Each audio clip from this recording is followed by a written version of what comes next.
Welcome. In this video, I'll show you how to update n8n using Docker. All right. And here, as you can see, we have the Docker desktop. So what we're going to do in here is just go ahead and click on images. Now go ahead and select this specific image. As you can see here, docker n8n.io/n8n.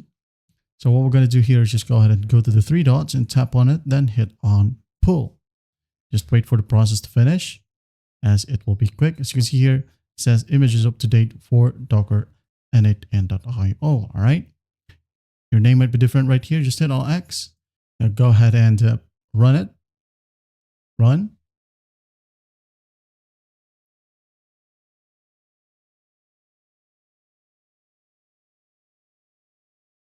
Now go ahead and tap on stop right here.